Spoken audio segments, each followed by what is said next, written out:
Take a look at this map. This shows the activities and areas of operation of this Al-Qaeda's affiliate in the Sahel. The group is called Jamaat Nusrat al-Islam wal Muslimin. We'll call them JNIM for ease. On the morning of September 17, 2024, Bamako, the capital of Mali, awoke to a scene of chaos and violence.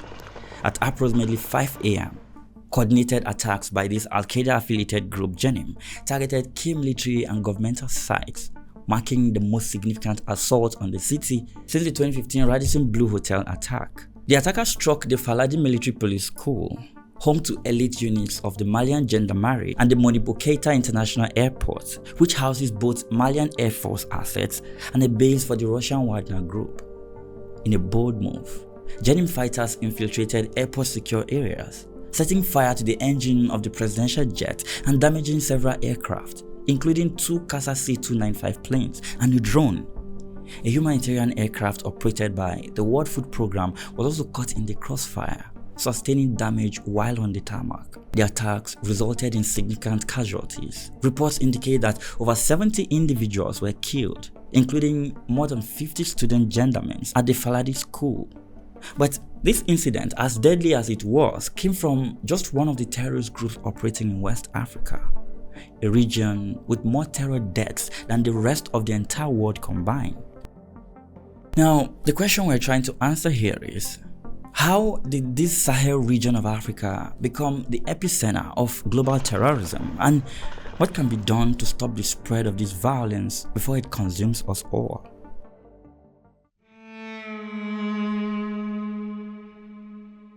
The Sahel is this vast region that stretches from the west coast of Africa eastwards across the continent. This region of Africa acts as a transition zone between the Sahara Desert to the north and the savannas of sub-Saharan Africa to the south.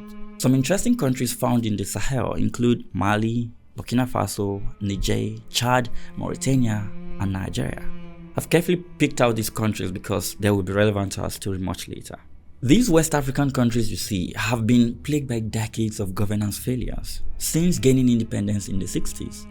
Shortly after gaining freedom from their colonial rulers, many West African countries adopted highly centralized governments that spent millions of dollars building their capital cities. But these developments didn't always cut across ethnic lines. Some groups benefited more than others, while some rural communities were completely neglected. This decades-long marginalization led to resentment in these communities. Suddenly, the people started to lose trust in their governments. Then the environment turned on them. The desert pushed south, choking out farms and water sources. Soon enough, ethnic tensions started flaring here and there as people began to compete for resources. Communities that once lived together peacefully started having farmer-herder conflicts every now and then. Groups that felt marginalized before now had real evidence to show that the state didn't care about their existence. Corruption, impunity, and weak institutions further crippled any legitimacy the state had left across the affected regions. Throughout the late 20th century, many West African governments from Mali and Niger to Nigeria proved unable or unwilling to provide basic security and services in remote areas. By the 2000s, some militaries across the Sahel started witnessing a series of defections and mutinies. Soldiers sometimes deserted rather than fight well-armed insurgents, especially when insecurity became a source of livelihood for some people in the rural areas. In Nigeria's far northeast, for example, chronic poverty and youth unemployment continued to grow, further adding credibility to the narrative that the secular government and its Western institutions had failed the people. These systemic weaknesses created an opening for non-state armed groups like Jihadist insurgencies to move in and spread their propaganda. The people listened, although not all at once. They started gaining traction, and then a call for action. All they needed was an opening, and that came with the fall of this man, Muammar Gaddafi.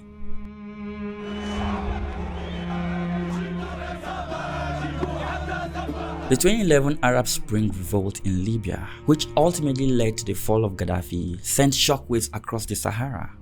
One immediate consequence was the sudden return of thousands of Tuareg mercenaries who had long served in Gaddafi's security forces. For decades, Libya had provided employment and refuge to Tuareg fighters from Mali and Niger. Gaddafi leveraged these rugged warriors in his elite units. Many had no jihadist ideologies, but rather wanted autonomy for their desert homelands.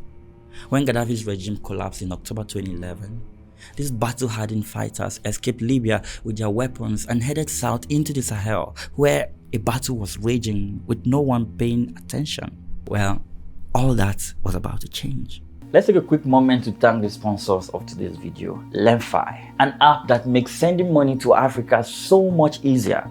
If you've got friends or family in Nigeria, Ghana, Kenya, or Uganda, LemFi lets anyone in the US or Canada send money home in minutes with zero transfer fees. It's secure, offers competitive exchange rates, and works within minutes, so you get real value every time. Now, here's the bonus. Sign up using my link or enter my code JUDEBELA when you make your first transfer of over $100 and you get $20 cash back. How cool is that? Plus, you earn reward points with every transfer that can turn into cash.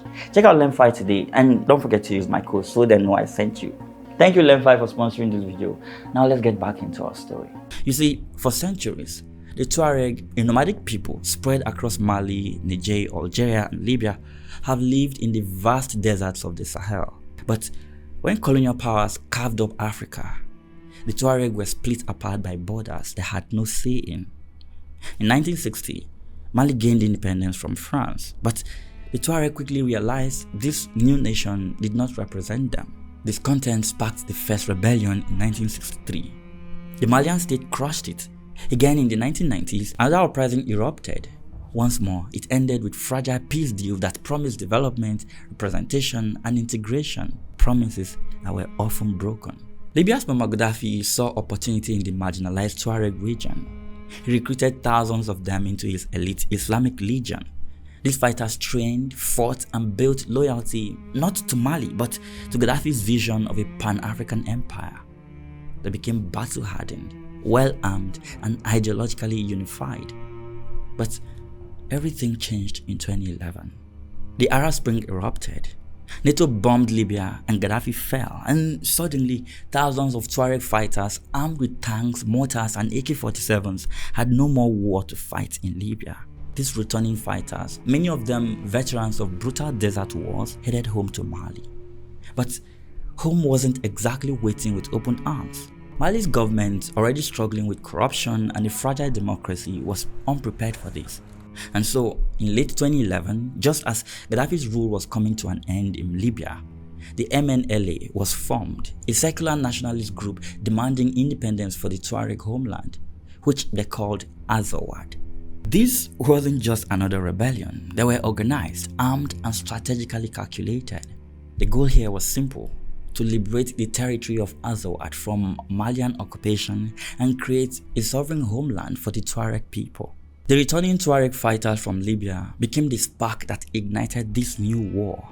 Loaded with looted Libyan arms, including machine guns, mortars, and even portable missile systems, they vastly overmatched local security forces. In January 2012, the MNLA launched a full-scale offensive in northern Mali, led by Tuareg rebels driving pickup trucks mounted with heavy weapons. Facing this severe onslaught, the poorly led Malian army began to crumble. Soldiers, furious at the government's failure to support them, mutinied. This mutiny in March 2012 in the capital of Bamako spiraled into a military coup d'etat as Captain Amadou Sanogo and fellow officers overthrew President Amadou Toumani Touré. The coup, intended to protest the government's mishandling of the war, ironically accelerated the collapse of the state in the north. Amid the crisis unfolding in Bamako and mass desertions from the army, Tuareg rebels swiftly overran the major northern regions. City after city fell: Menaka, Kidal, Tessalit, Gao, Timbuktu, and by April, the MNLA had effectively taken control of all northern Mali, an area roughly the size of France. Then came the big announcement. On April 6, 2012, the MNLA declared the independent state of Azawad. It was unprecedented. A stateless people had carved out a nation, but this victory was short-lived. You see, There were these other groups that joined the MNLA in the fight against the Malian government. These were jihadist factions. Amongst them were Ansar Dine, Al-Qaeda in the Islamic Maghreb, and the Movement for Unity and Jihad in West Africa. Unlike the secular MNLA, they didn't want independence. They wanted Islamic law across all of Mali. At first, the MNLA and these groups cooperated. They had a common enemy in the Malian state. But by mid-2012, tensions exploded within the group. This Islamist group, who pretended to be allies with the MNLA, soon turned on them, hijacking the rebellion for their own ends. Soon enough, they began pushing the MNLA out of major cities. They imposed Sharia, destroyed ancient shrines in Timbuktu, and turned this entire northern Mali into a jihadist stronghold. By late 2012, an estimated 3,000 jihadist fighters, many from outside Mali, were gathered in the north, wielding heavy weapons from Libya and some looted from Malian armories. In January 2013, as jihadists advanced south toward Bamako, France launched Operation Sahel, a full-scale military intervention to push back the extremists. The French army, alongside Malian and African troops, retook cities like Timbuktu, Gao, and Gidal. Jihadists were driven back into the mountains and deserts, and this was when the expansion really began.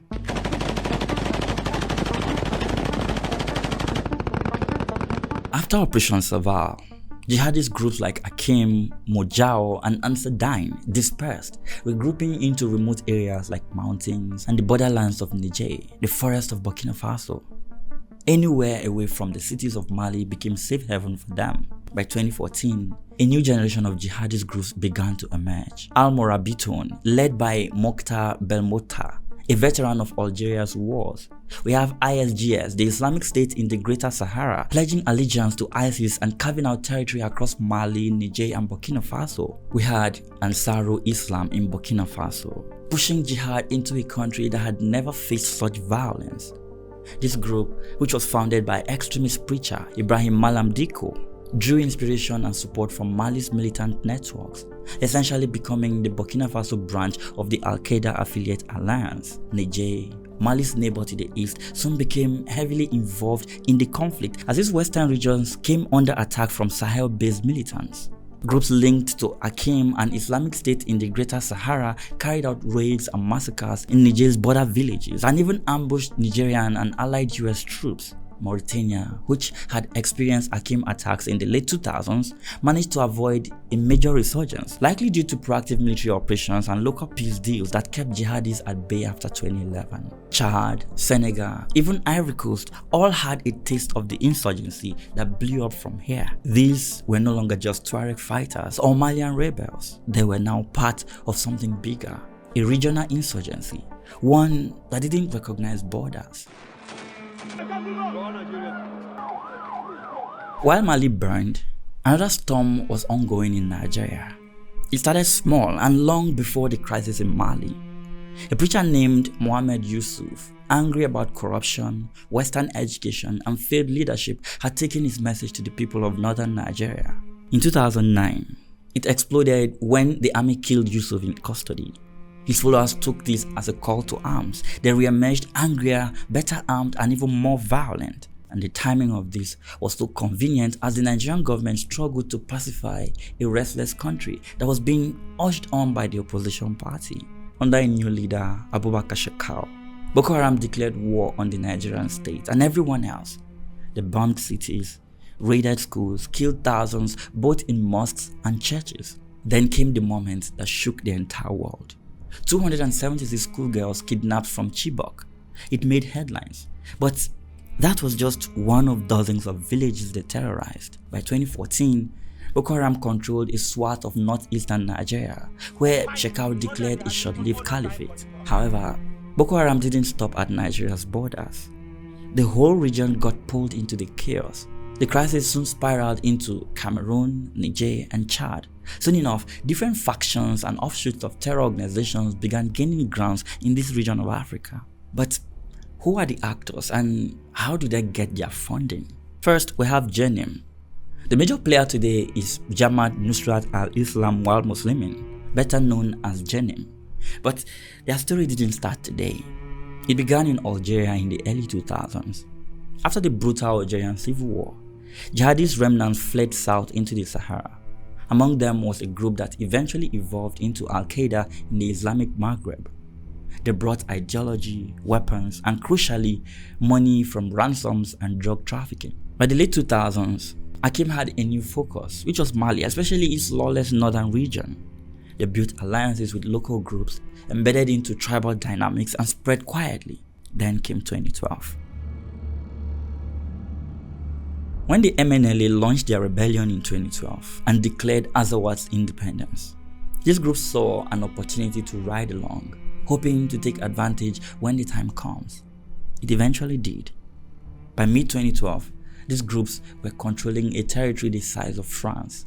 But when the French came and drove them out, they went into the mountains and the vast desert of the Sahel to form a coalition. In March 2017, 5 of the region's most dangerous jihadist groups merged into one.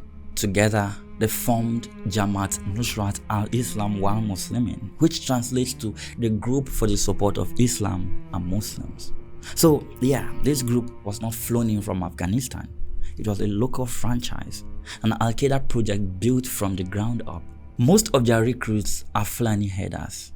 They leverage existing ethnic tensions, poverty, and corrupt governments to spread their ideology. By 2018, JNIM had crossed borders. In northern Burkina Faso, they targeted schools, teachers, and state officials.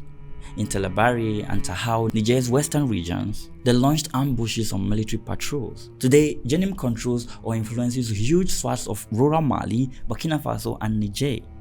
They collect taxes, they regulate disputes, they even run informal schools. The Malian state barely exists in this region. The central government's power stops at the last military outpost. Beyond that is JNIM's territory. Another group often talked about is ISGS, known as the Islamic State in the Greater Sahara. The story of this group still traces its roots to the fall of Gaddafi in 2011. In the wake of Libya's collapse in 2011, the Sahel became flooded with weapons and fighters. Among them was a hardened Sahrawi commander named Adnam Abu Walid al-Sahrawi, a former member of the Polisario Front turned jihadist. He joined Mujao, a local jihadist faction in Mali, then later merged into Al-Morabiton, an Al-Qaeda-linked group. But Sahrawi was ambitious and soon became frustrated with the slow pace of Al-Qaeda's strategy. When ISIS announced its global caliphate in 2014, it electrified jihadists around the world. Sahrawi saw an opportunity and he made a move that would change everything from here. In May 2015, Adnam Abu Walid Sahrawi publicly pledged allegiance to ISIS, a direct challenge to Al-Qaeda's dominance in the Sahel. It was bold, and for a while, it was ignored. Even ISIS leadership in the Middle East stayed silent. No recognition, no support. For nearly a year, Sahrawi operated in the shadows, building alliances, recruiting fighters, and setting up a base in the tri-border region where Mali, Burkina Faso, and Niger meet. Then in October 2016, ISIS officially accepted the pledge. The Islamic State in the Greater Sahara, ISGS, was born. Almost immediately, ISGS began launching brutal high-profile attacks. In October 2017, they ambushed US Special Forces near Tongo, Niger, killing 4 American soldiers and 5 Nigerians. This attack shocked the US public. In Mali and Burkina Faso, they targeted military outposts, local officials, and Fulani communities that refused to cooperate with them. ISGS didn't just want territory, it wanted total submission. They imposed taxes, enforced loyalty through terror, and executed anyone who opposed them. This included rival jihadist groups. As ISGS gained ground, they drew the rivalry of JNIM. Soon, these two would collide in a brutal war in the Sahara. What started as ideological rivalry exploded into open warfare. In the Menaka and Gao regions of Mali, jihadists who once fought side by side began executing each other. Villages became battlegrounds between the two factions. JNIM tried to win hearts and minds through tribal alliances. Meanwhile, ISGS took the opposite route. They ruled by brutality. Thousands of civilians were caught in the crossfire. And while the world looked to Iraq and Syria, the Islamic State was quietly building a second caliphate, this time in the Sahel. But with the violence spreading fast, the world could no longer fold its arms and watch. In 2014, France launched another operation in the Sahel. this time called Operation Barkhane, a broader regional mission covering 5 countries including Mali, Burkina Faso, Niger, Chad, and Mauritania. With a $1 billion price tag and over 5,000 troops, this was one of the largest French military deployments since World War II. The mission was not just to target terrorist hotspots either. It became a long-term mission with bases being set up by foreign powers. The French operation, which was headquartered in N'Djamena, Chad, deployed 3,000 to 5,000 troops across Mali, Niger, Burkina Faso, and Chad. The mandate was to contain the spread of jihadist groups across the Sahel while supporting local armies to become self-sufficient over the next several years. French forces, later supplemented by a small European special forces contingent called Task Force Takuba, conducted patrols, airstrikes, and targeted raids against jihadist leaders. While this mission recorded some successes, for instance killing Hakim's emir Abdelmalik Drukdel in 2020 and ISGS leader Adnan al-Sarawi in 2021, these tactical wins did not stop the overall rising tide of violence in the Sahel. Each year, the number of people killed in this violence continued to grow, leading to more and more frustration with what the locals began to see as a French occupation. The longer France stayed, the more the resentment grew. The French presence became politically toxic. Coups erupted in Mali in 2020 and 2021. Protesters in Bamako began waving Russian flags, demanding French troops leave their country. Meanwhile, the jihadists were winning the long game. They made their way into local communities, exploiting cracks in governance and expanding. By 2023, the Sahel became the deadliest region for terrorism in the world. Over 6,000 civilians have been killed in Burkina Faso alone since 2018. Tens of thousands displaced in Niger. Mali's central region, especially Mopti, became a battlefield. Jihadist attacks reached the borders of Togo, Benin, and Cote d'Ivoire. What started as a localized Tuareg rebellion evolved into a region-wide insurgency. The French intervention crushed one group, but scattered the seeds of many more. And now, we're left wondering if there's ever going to be an end to this cycle of violence that continues to tear this beautiful region of Africa apart. In the next episode of this, I'm going to show you how natural resources in Africa have become the main factor in this endless terrorism plaguing the continent. We will begin that story from the Democratic Republic of Congo. Thanks for watching.